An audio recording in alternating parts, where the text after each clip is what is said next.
Yeah, it is disappointing, Stephen. I want to apologise to the fans that made the journey up here, because for me we just didn't give the account of ourselves that we should have done.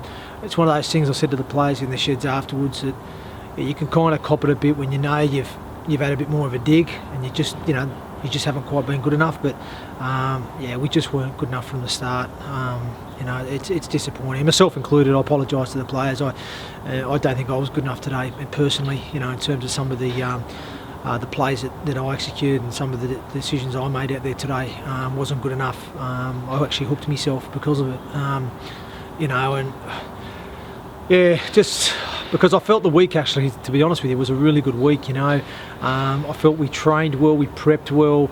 The boys are pretty relaxed as well, which is a good thing going into the final. I didn't want to have them too hyped up and burning off too much mental energy before the game. And I felt we were quite relaxed and composed, because that's something that you need in those big games. And I think that was the difference between the two teams. You looked at Featherston, the way they went about their business. They were very composed, they were patient, they didn't overplay, and they completed high. And Gaz Moore, I thought, was outstanding for them. He kicked and put the ball where he needed to finish his sets. And fair play to Featherston, mate. They thoroughly deserved their victory. I can't take anything away from them. They just had a little bit more desire. I felt they just won those little battles. They won the ruck offensively and defensively, and they fought to play the ball a bit harder, and just little things like that. And I just felt, probably out from our point of view, maybe we were a little bit overawed by the occasion. If we look through our team, and there's not a lot of finals experience in our team. Obviously, I've had a fair bit, and Jamie Thackeray's had a bit. Matt Garside's appeared in a championship grand final. Obviously, there's quite a few more in the Featherston side there that have played in some of these big games with Featherston over the last few years. It's quite a core of their team, and I think that was a telling factor today. I think you could tell a lot of them guys understood what the occasion was about, and they played it probably in a better way than we did. We just looked, for me, really disjointed from the start. A lot of the plan that I'd put in place wasn't executed. We looked a bit lost at times, a little bit disjointed. Like I said, played frantically at times, where we just needed to be a bit more patient and play a bit more direct. And I think we tried to make things happen, as opposed to sticking with the plan, or playing the plan for starters, but then sticking with it and being disciplined with it. We just failed to do that. And defensively, I thought around the middle we got really tied up. I felt they just came through the middle of us too easily. We just weren't strong enough in that area, and that hurts too, because you when you're losing that ruck area there, it makes it really tough. You know what I mean? To work from. And we're just gutted, really. I just gutted, because I know it meant so much to not only this team that played today, but also the club, the fans. It was a great opportunity, and it's something that I said to the players before we left for the ground was it's an opportunity. There's no guarantees. We have to earn the right. We have to execute well, and we've got to be clinical. We've got to be patient. We've got to have some intent and some purpose in what we do. And it's not the fact that blokes weren't trying out there, and I need to make that message clear too. It's not the fact that players weren't trying out there today. We just weren't efficient enough in the way we went about things. We just weren't.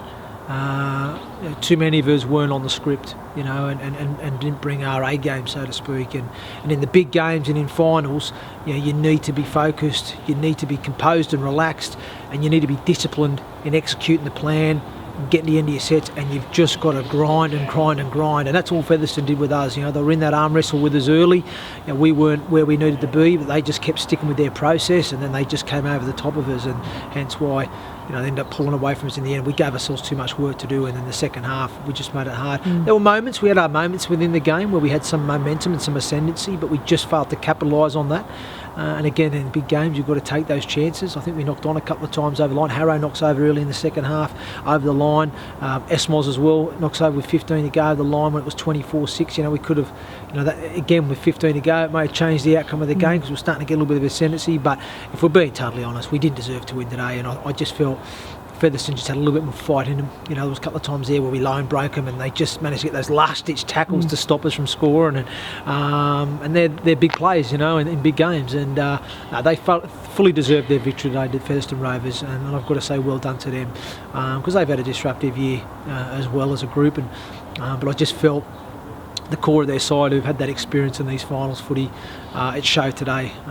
But for our blokes, the nucleus of that team that played today. I know relatively young side, but they'll take a lot from that experience, and that's the positive we've got to take from it. I'm not excusing the fact that it wasn't good enough, but we've got to see it for what it is, and we've got to move on from it, but we've got to take from it what we can. And the good thing is I know there was a couple of the boys, Johnny Wallace, Toby Everett, that they were nervous wrecks before the game. I could see it in them. It was a bigger stage they've played on, but they'll be better for that now next year.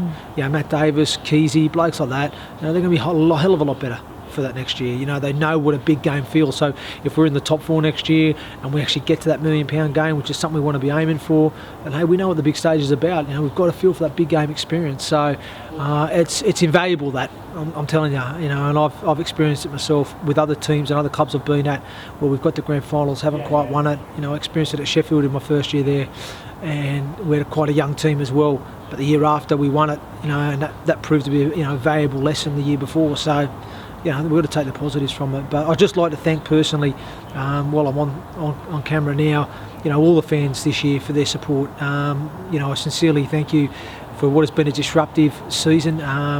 There has been a lot of turmoil and adversity faced to the club, and I really want to say how proud I am to coach this club, coach this group of players, and also represent the great fans that we do have who have stuck with us through some tough times this year, and I hope you're with us next year as we move to Wheeling and we can continue to grow that fan base and continue to have more success as a club.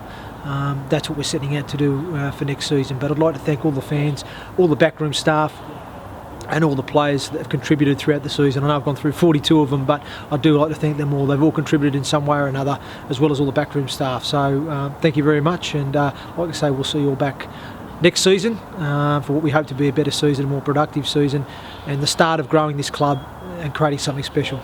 Thank you.